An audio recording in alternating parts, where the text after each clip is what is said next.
With all AAA titles coming out nowadays, they're all kind of expected to be just broken, unfinished.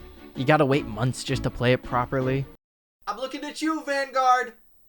What the fuck's going on? I started to turn to older games I played as a kid because with the nostalgia factor, I remember them being really fucking good. But then I, turned to my GameCube, turned that bitch on, and I play them, and I'm really bored, and it's not as fun as I remember it.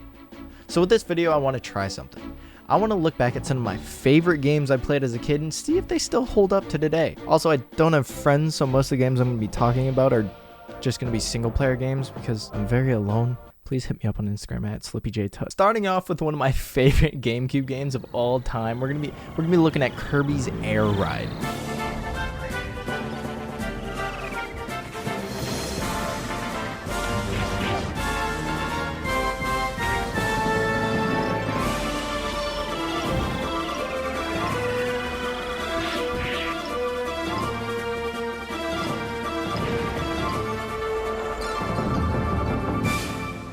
Now this is just a simple racing game with a Kirby twist. Just imagine Mario Kart, but instead of Mario, it's Kirby.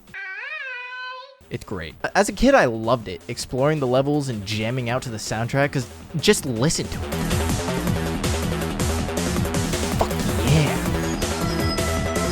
Oh, this shit bops. What the fuck? Now, with only 9 races in the entire game, it can get pretty repetitive. I mean, the races themselves are all very, very different, but they all play basically the same. You switch up your kart, you go around the course, maybe take a shortcut, and that's it. But that's not even the best part about this game. There's a game mode called City Trial, and then now if you've never played it, let me break it down for you. City Trial plops you down in the middle of a fucking city, alright? You go around as Kirby on this shitty little star trying to find better vehicles and power-ups to make the ultimate air ride to play these mini-games at the end of the timer. It's so complicated, I don't know how to explain it well. The mini-games weren't anything too special. You had like your drag race, a normal race, how far you could fly, a boss battle that to this day I've only beaten I think once.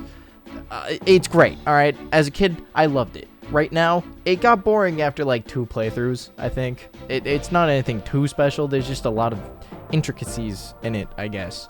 But despite saying all of this, fucking S-tier game, nothing you can say about it will ever change my mind. Moving on to the next one. Now, what do you think of when I say Halo?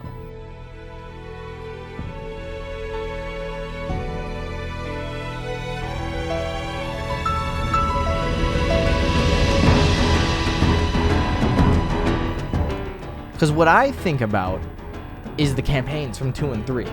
Fuck the multiplayer.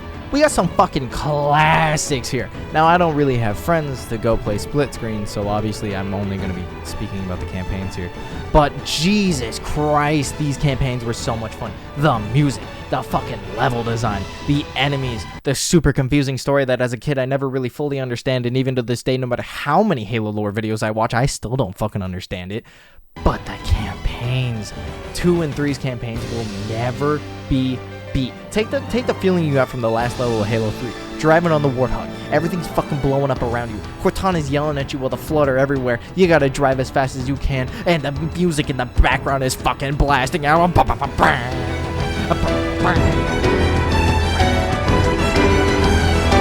You know what I mean? It's simple, really. Now, I know I've said twice now that I'm not going to talk about multiplayer because I'm very much alone.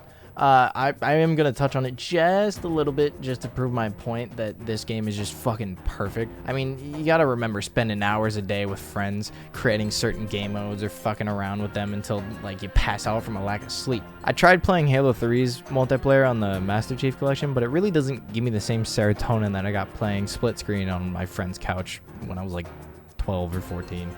Fucking 10 out of 10, definitely would recommend to you and a friend. Halo 2 and 3 will probably hold as some of my favorite games from my childhood, and I don't think they'd really be beat. 343, please don't fuck up Halo Infinite. I'm begging you, you're my last hope, please. Now on to our last game. I feel a little bit weird including this one, but I'm gonna explain myself, and then you can tell me if I'm wrong or not. Motherfucking Minecraft, alright?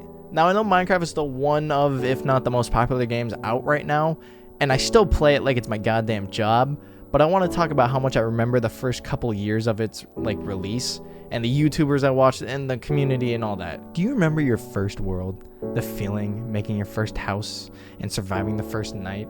The anxiety you got exploring the caves, finding your first diamond, playing Spleef and Hunger Games, or going into creative and building massive builds you couldn't even imagine building in survival, coming home from school, seeing a Skyda's Minecraft prison video, or a Yogscast mod showcase, a Captain Sparkle's adventure map. Like, it was so good back then. There was so much content and things to do around this time, and I think that's what really makes this era of Minecraft special to me. Playing 1.8 Minecraft now is just boring compared to the sheer amount of content you can do in 1.18. It's sad to see some of my favorite Minecraft servers ending, or the YouTubers I used to watch retiring from making content. But with the old ones leaving, it gave room for a bunch of new creators like TommyInnit or Technoblade or Dream.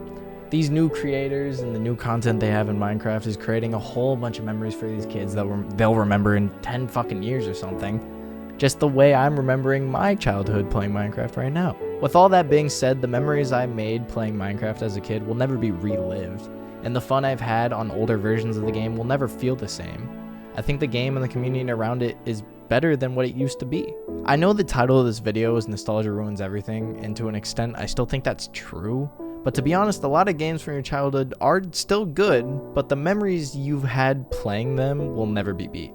Whether you stayed up all night at a friend's house trying to beat Halo 2 on Legendary, good fucking luck with that. Playing a LAN server with friends and creating an awesome world, or even just racing for bragging rights. The nostalgia is never just about the game. The memories you've made is what made these games so great. I loved coming back to these games and remembering all the fun times I've had with friends that I haven't talked to in like fucking years. So does nostalgia ruin these games? Absolutely, yes the fuck it does. These games are trash, awful, horrible games. Do not go back and play any